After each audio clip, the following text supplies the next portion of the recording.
The massive black hull of the U.S. Devourer cast a shadow across space itself. Captain Jennifer Ross stood at the bridge's main viewport, her gray eyes fixed on the binary star system ahead. Each star pulsed with a beautiful orange glow, like twin hearts beating in the void. She knew those hearts would soon stop beating. "Status report," she called out, her voice steady despite the weight of command.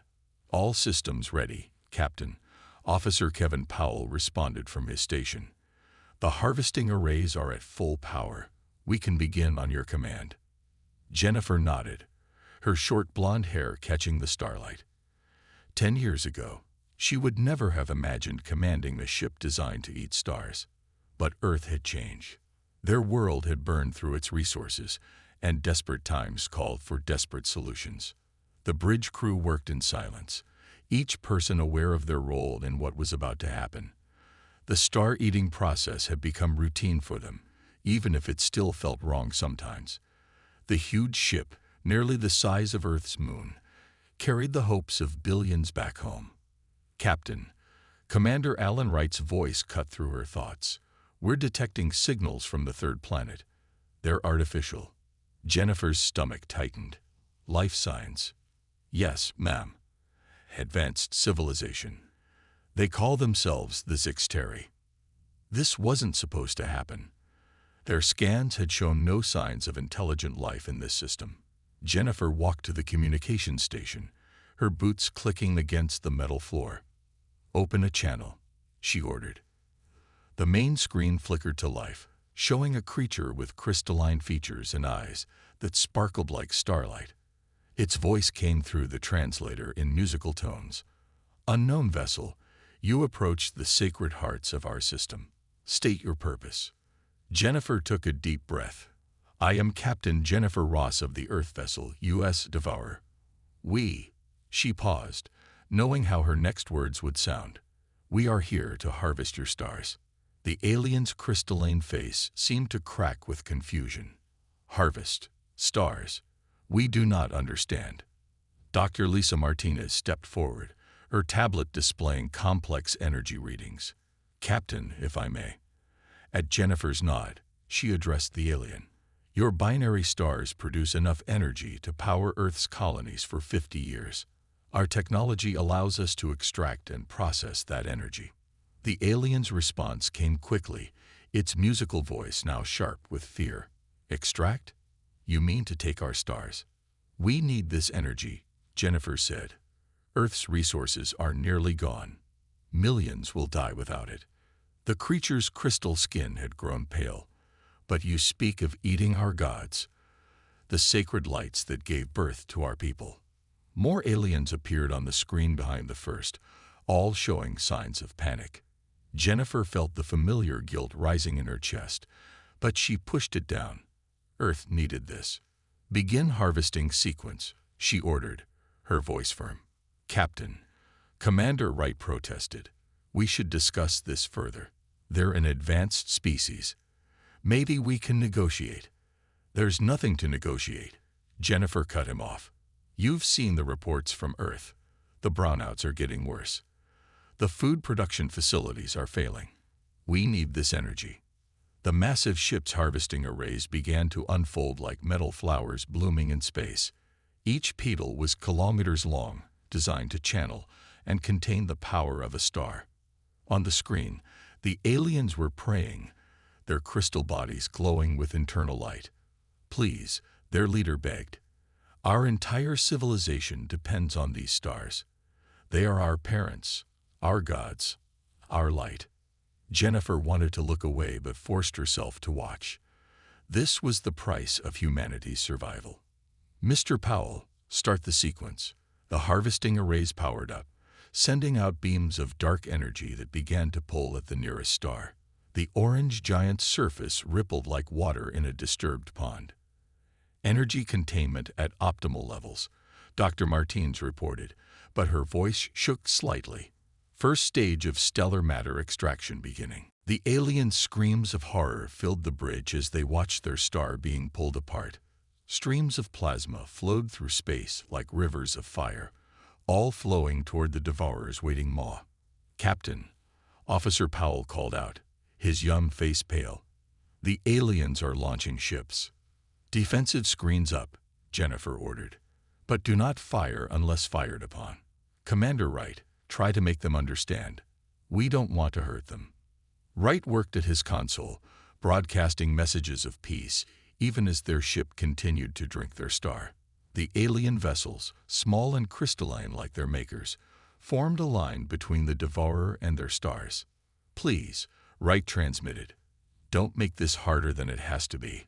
We don't want to harm you, but we cannot stop. Earth's survival depends on this harvest."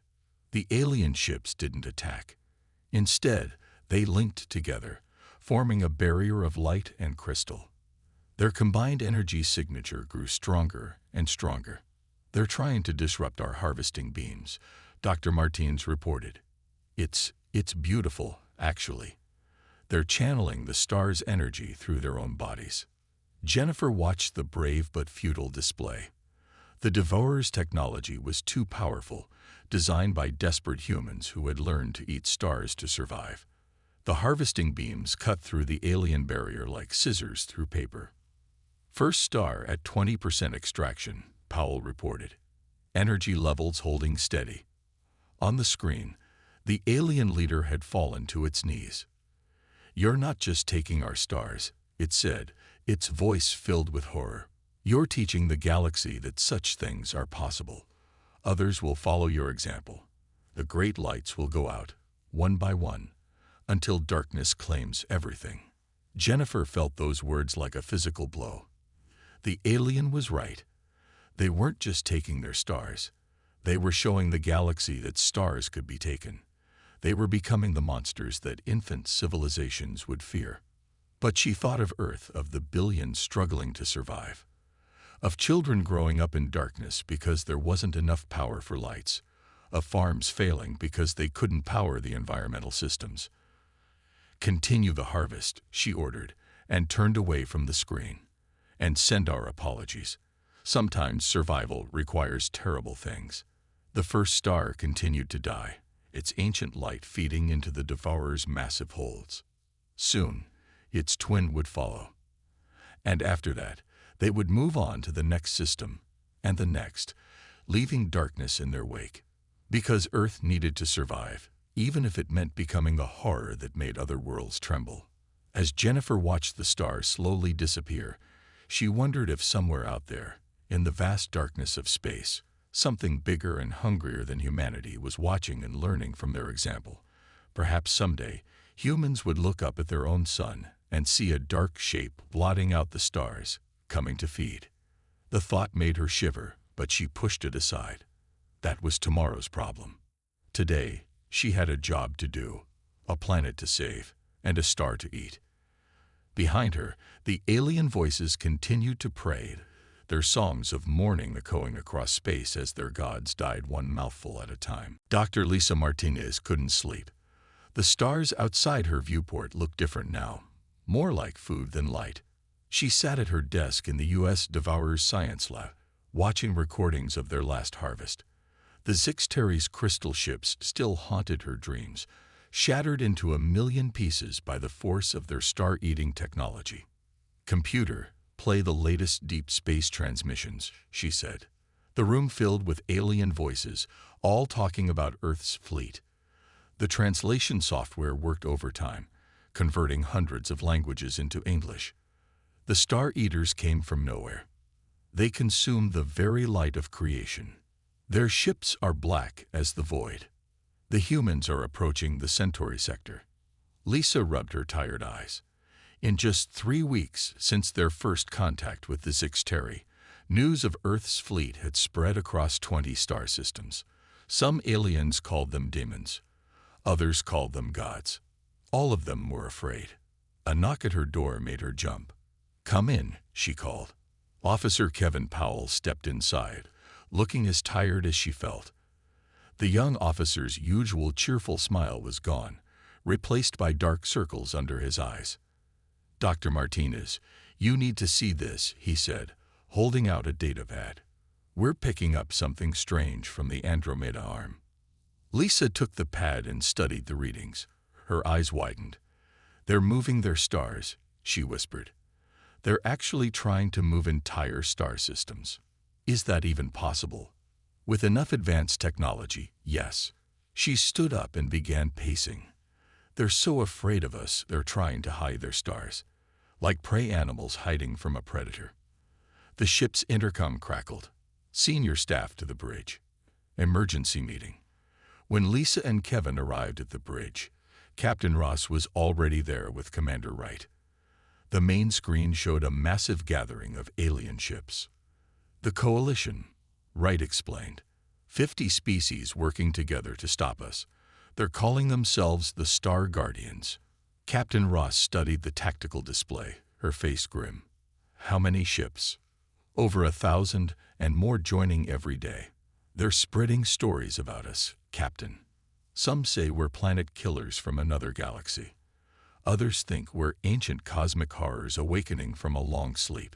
Lisa stepped forward. "Captain, I've been analyzing their communications.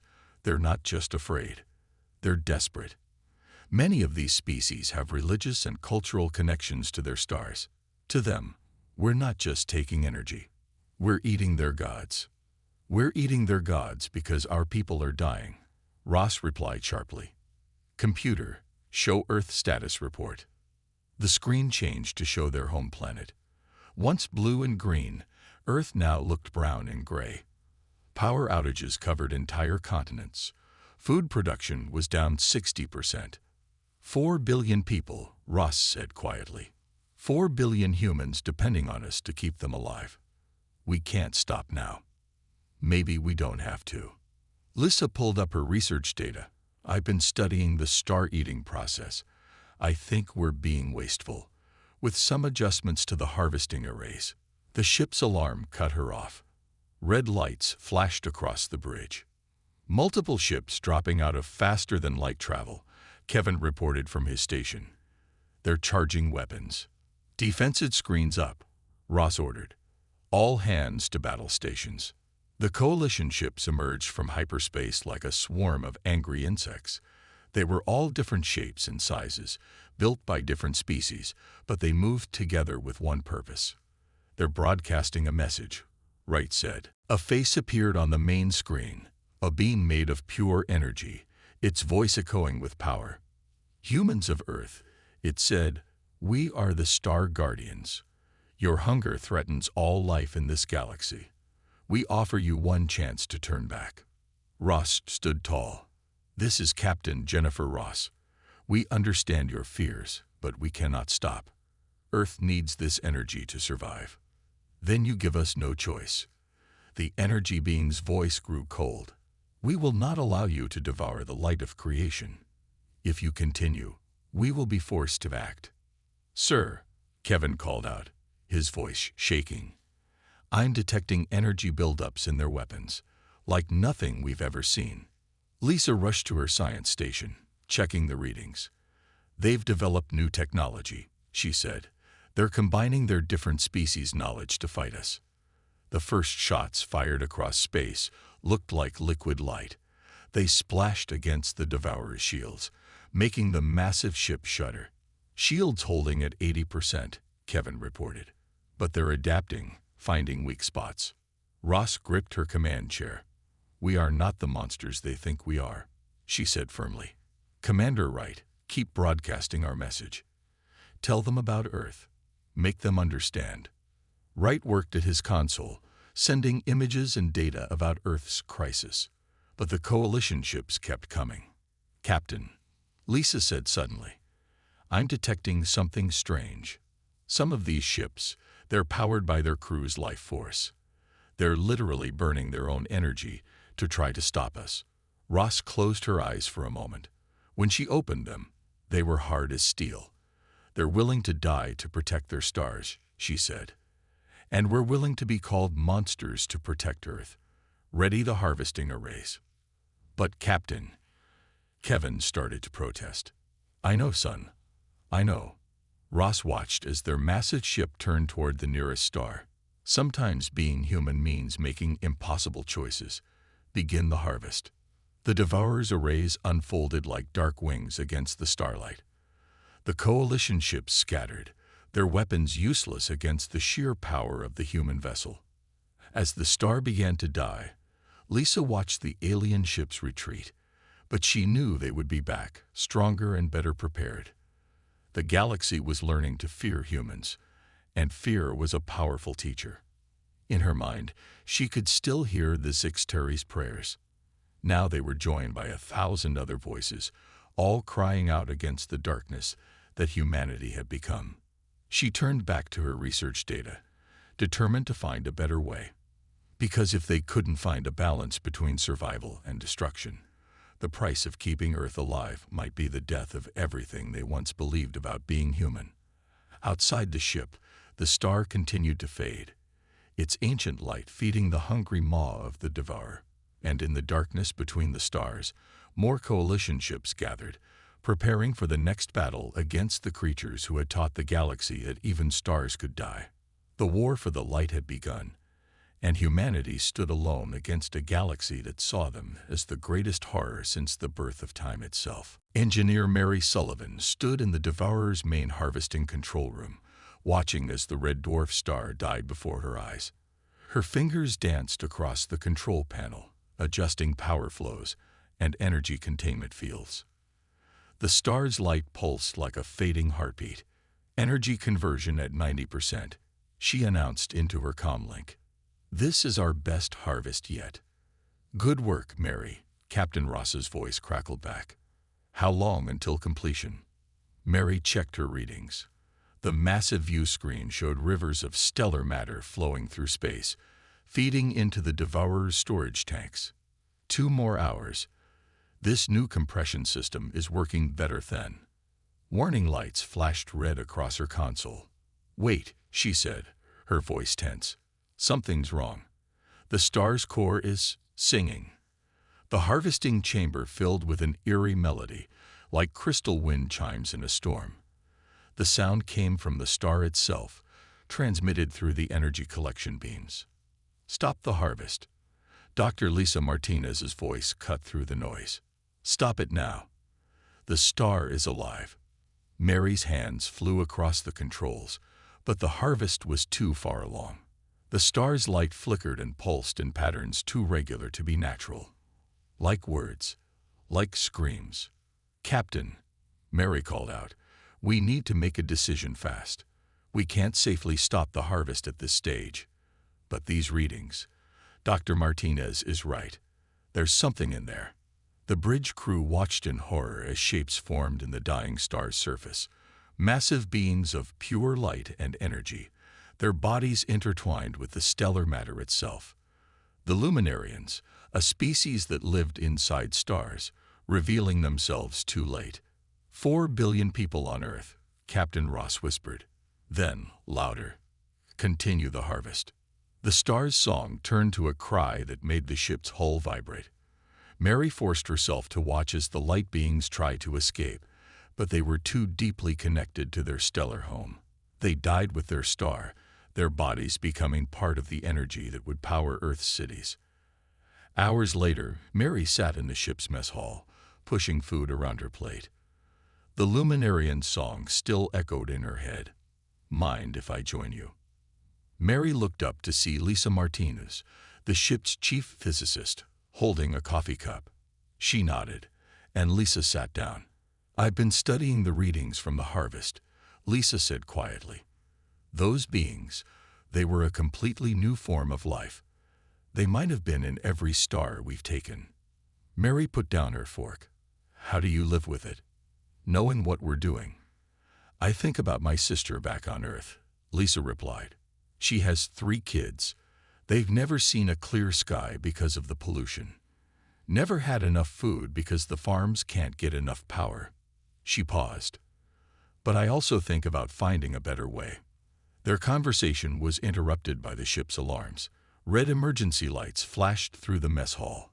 "All hands to battle stations," Captain Ross's voice announced. "Coalition ships approaching." Mary and Lisa ran to their posts. In the harvesting control room, Mary watched the tactical display with growing concern.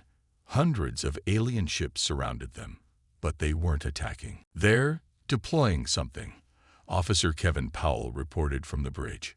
Millions of small objects spreading out in a net formation. Lisa's voice came over the comm. They're quantum-locked light collectors. The aliens are trying to protect their stars by gathering every photon, every bit of energy before we can take it. The space around the Devourer filled with tiny points of light, like artificial stars. The Coalition had learned from each encounter, developing new ways to fight the Star Eaters. Their technology is remarkable, Commander Wright said. They've managed to unite dozens of different species' scientific knowledge. Captain Ross's voice was firm. But will it be enough to stop us? Mary checked her harvesting systems. No, Captain.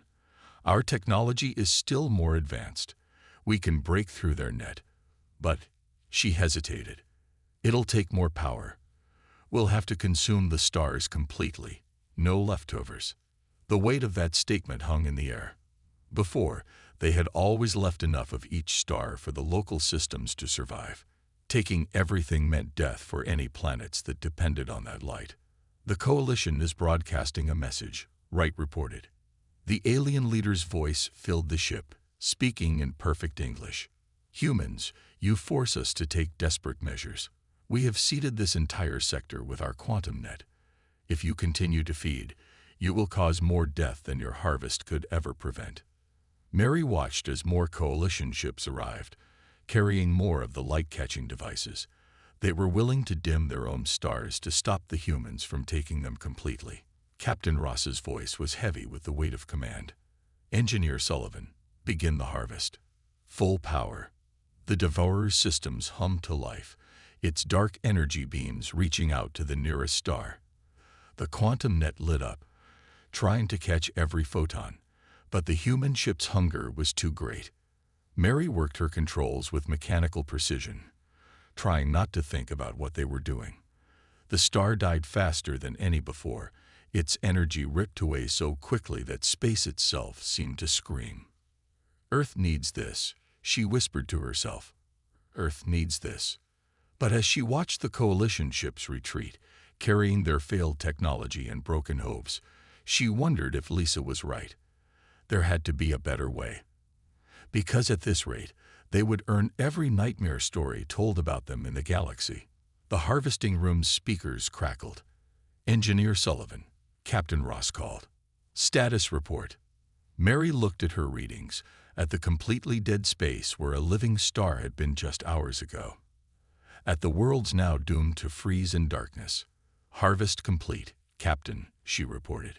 Total energy extraction achieved. But she took a deep breath. The power cost of breaking their quantum net means we burned through 30% of our gains. We're killing more to get less. The silence that followed was heavy with understanding.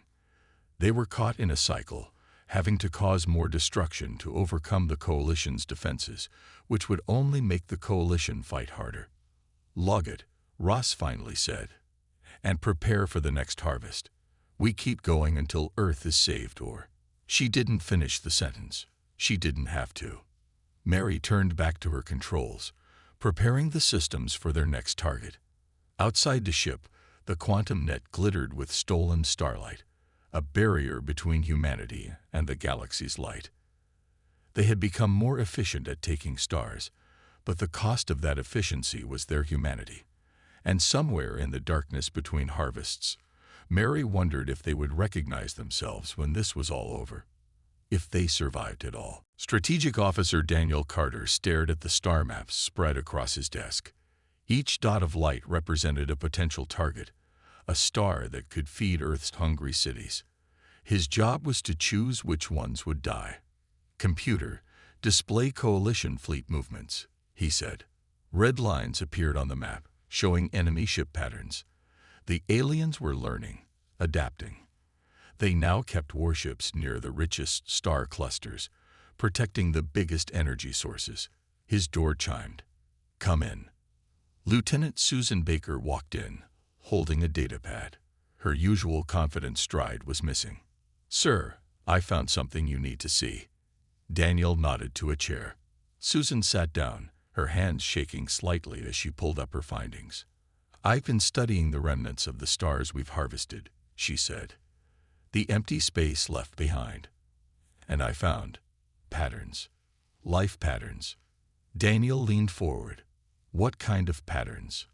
Energy signatures, similar to the Luminarians, but different. Younger. She paused, taking a deep breath. Sir, I think we've been killing star children. The room felt colder suddenly. Daniel stood up and walked to his viewport, watching the stars. Explain. Some stars weren't just energy sources. They were nurseries. Places where new stellar-based life forms were growing. Susan's voice cracked. We didn't just eat stars. We ate babies. Before Daniel could respond, the ship's comm system crackled. All senior staff to the bridge. Emergency situation. They rushed to the bridge, finding Captain Ross already there with Dr. Martinez and Engineer Sullivan. The main screen showed a massive coalition fleet, bigger than any they'd seen before. They found a way to predict our harvest routes, Ross said as they entered. Officer Carter, we need a new strategy. Now. Daniel studied the tactical display. The coalition ships had positioned themselves in a sphere around a cluster of stars. But something was different this time. Those aren't just warships, he realized. Look at their energy signatures. They're full of refugees. Dr. Martinez confirmed his observation. Civilian ships, thousands of them.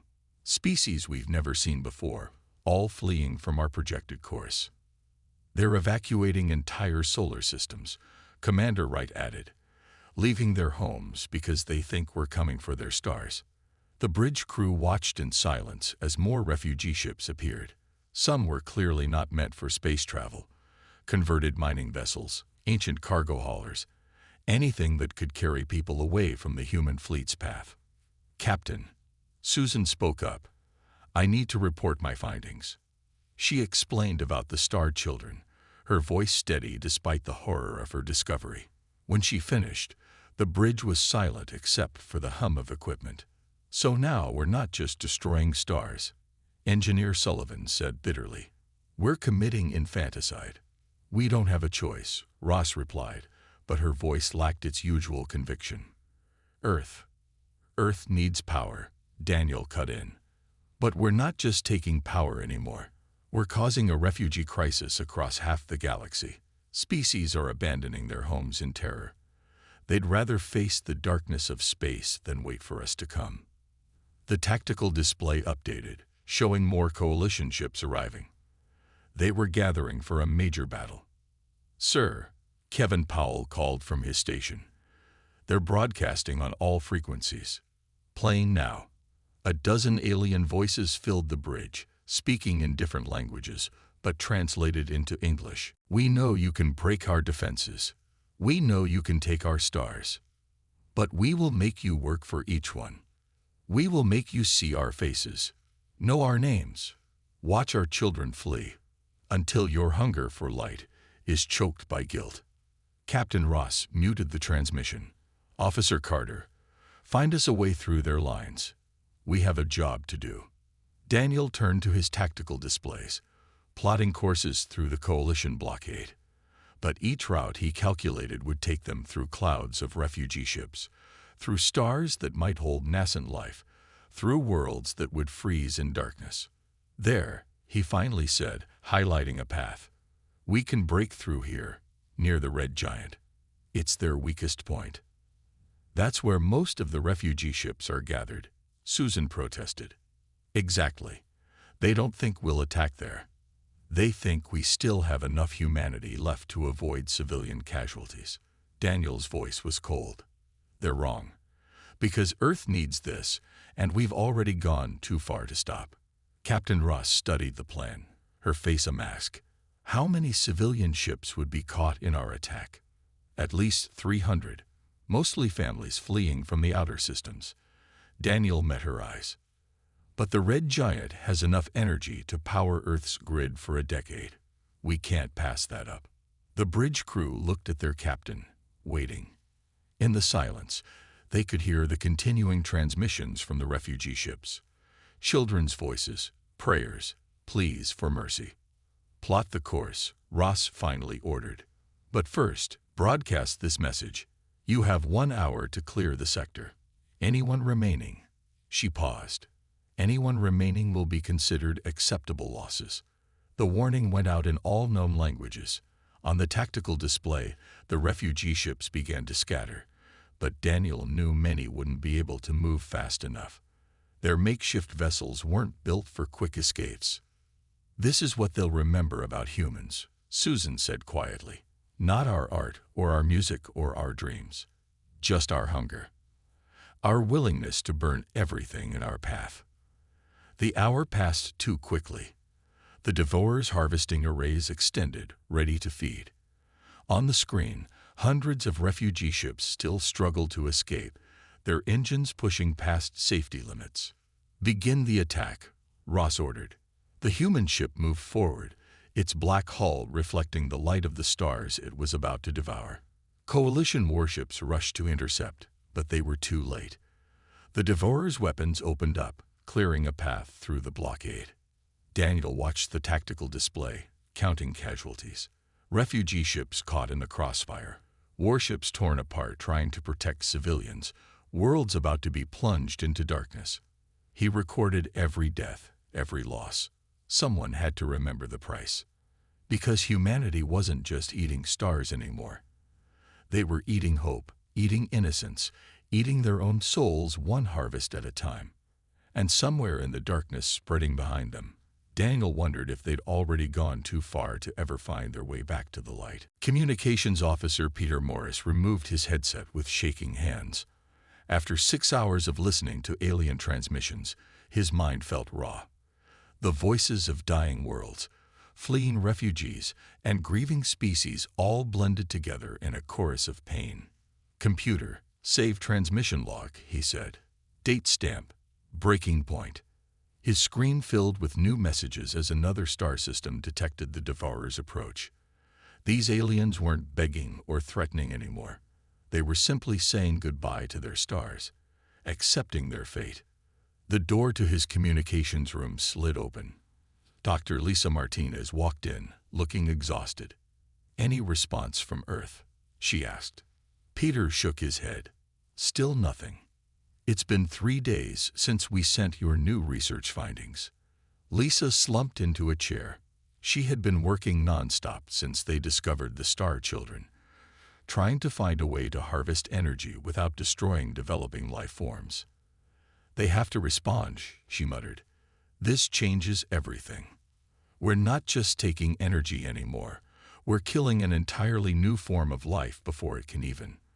The ship's alert system cut her off. Not the usual red battle alerts, but something different. A deep, pulsing tone that neither of them had heard before. All senior staff to the bridge immediately. Captain Ross's voice came through, sounding shaken. This is not a drill.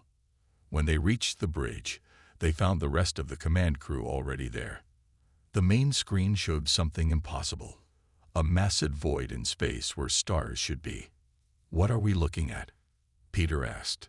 The Coalition's final solution, Strategic Officer Carter answered grimly. They're destroying their own stars before we can take them. The bridge crew watched in horror as another star winked out in the distance. Not harvested, not dying naturally, but deliberately extinguished by its own guardians. How? Lisa demanded. That should be impossible. They've combined their quantum net technology with something new, Engineer Sullivan explained from her station. They're not just catching the light anymore. They're collapsing the stars in on themselves, creating artificial black holes. Better the dark than feeding the dark ones, Peter quoted from a recent alien transmission. They'd rather have nothing than let us take everything. Captain Ross stood at her command chair, her face illuminated by the light of dying stars. Status report. How many systems lost? 17 in the last hour, Carter reported. They're starting with uninhabited systems, but at this rate, he didn't need to finish. They all knew what it meant. Captain, Peter said, his voice urgent. New transmission coming in. It's from the Coalition leadership. The screen changed to show their familiar adversary, the being of pure energy they'd first met weeks ago. But now it seemed dimmer, like a light about to go out. "Humans," it said, "you have taught us that stars can die. Now we will teach you the same lesson. For every star you take, we will destroy 10 more. You can have your victory, but it will be over a galaxy of darkness." Before anyone could respond, alarms blared across the bridge. "Multiple ships dropping out of faster-than-light travel," Kevin Powell called out. "But these aren't coalition vessels. They're Earth ships."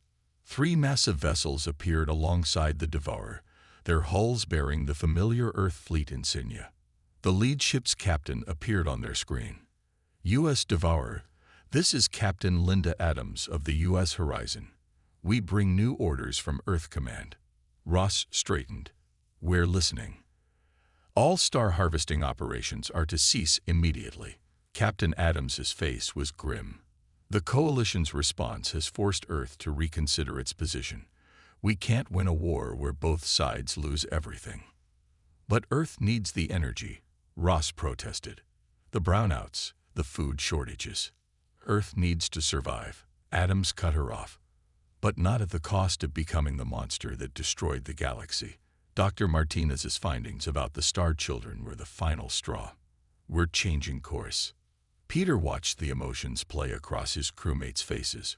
Relief, confusion, fear, hope, all mixed together like stars in a dying galaxy.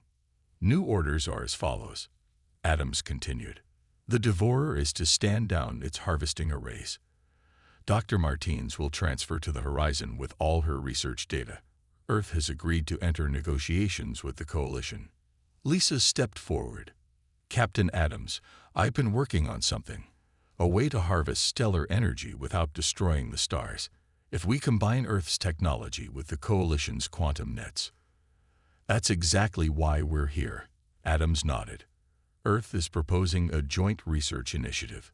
We share our technology. They share theirs. We find a way to survive together, or we all face the dark alone." The bridge fell silent as the crew processed this change. They had been so focused on surviving, on feeding Earth's hunger, that they'd lost sight of everything else. "Peter," Ross said quietly, "send a message to the Coalition. Tell them." She paused, looking out at the starless void their actions had created. "Tell them humanity is ready to learn a different way." As Peter prepared the transmission, he could feel the weight lifting from the bridge crew. They had come so close to breaking something that could never be fixed, the very light of the galaxy itself. The Coalition's response came quickly, a simple message in 1,000 languages, all saying the same thing. "The light welcomes all who seek to preserve it." Outside the ship's viewport, stars continued to shine, no longer food or fuel or targets, but beacons of hope. Humanity had stood at the edge of becoming the galaxy's greatest horror. And for the first time since the crisis began, they chose a different path.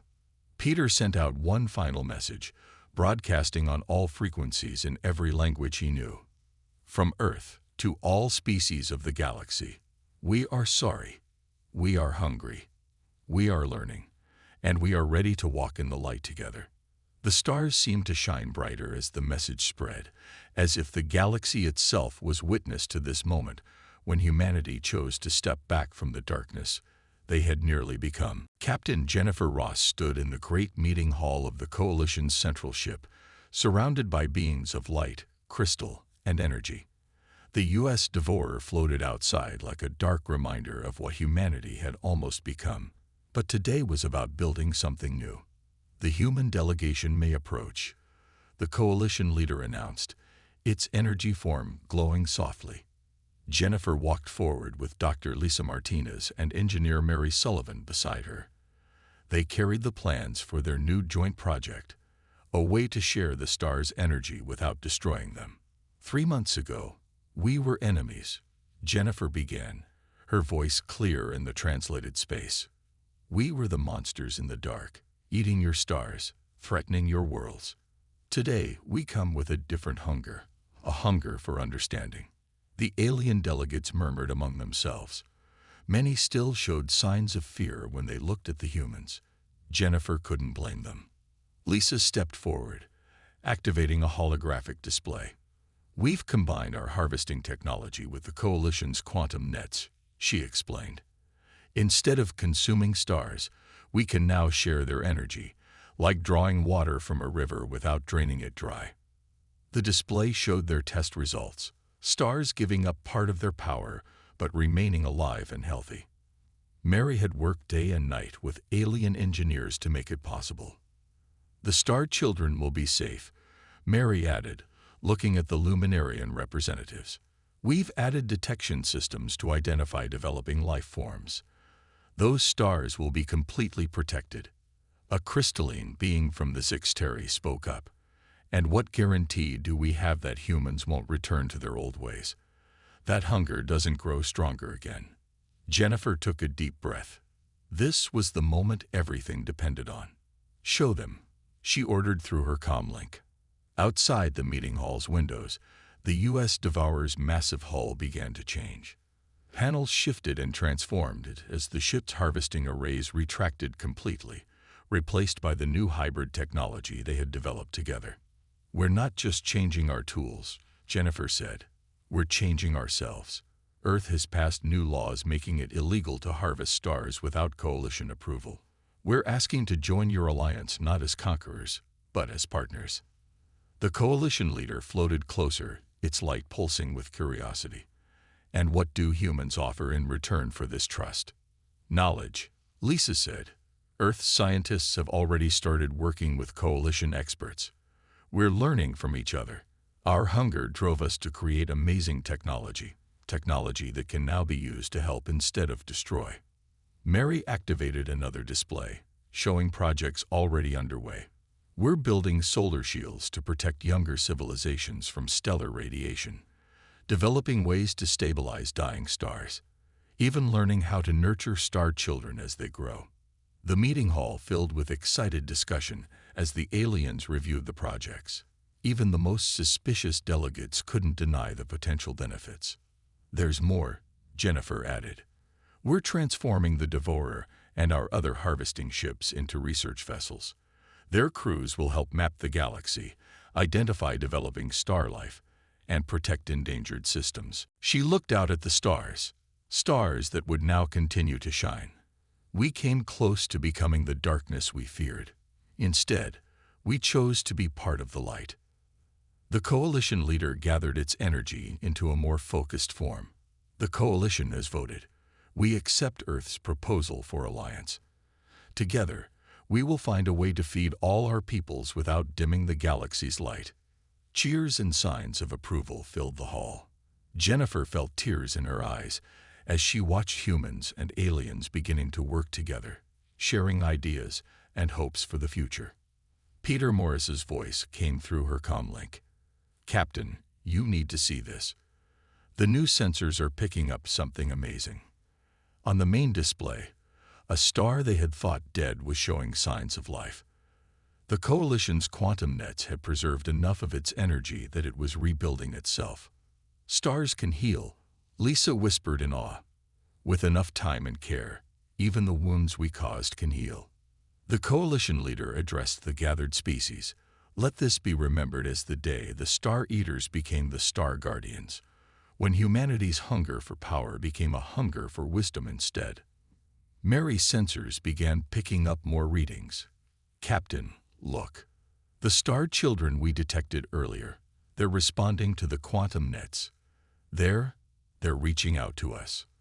The display showed patterns of stellar energy, like curious children exploring their surroundings for the first time. Humanity's greatest fear had become their greatest discovery. "We named this alliance the Stellar Concordat," the Coalition leader announced. "Together, we will protect the light, nurture new life, and ensure that no species ever needs to walk in darkness alone." Jennifer looked at her crew members, at Lisa's tears of joy, at Mary's proud smile, at the hope shining in all their eyes. They had come so far from those desperate days of harvesting stars to survive. "Captain," Peter's voice came through again. "Message from Earth. They're reporting the first successful test of the new power distribution network. The brownouts are ending. The food production facilities are back online. We did it. The news spread through the meeting hall, met with more celebrations. Humans and aliens embraced, their differences forgotten in the joy of finding a better way. Outside, the stars continued to shine, no longer threatened by humanity's hunger. Some of them were singing, the luminarians sharing their ancient songs of stellar birth and death.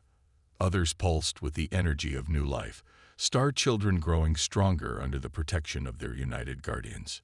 The U.S. Devourer's black hull now gleamed with points of light, like stars themselves had come to rest on its surface. It was no longer a symbol of fear, but a beacon of hope, proof that even the darkest paths could lead to light. Jennifer touched the captain's bars on her uniform, remembering all the hard choices that had brought them here.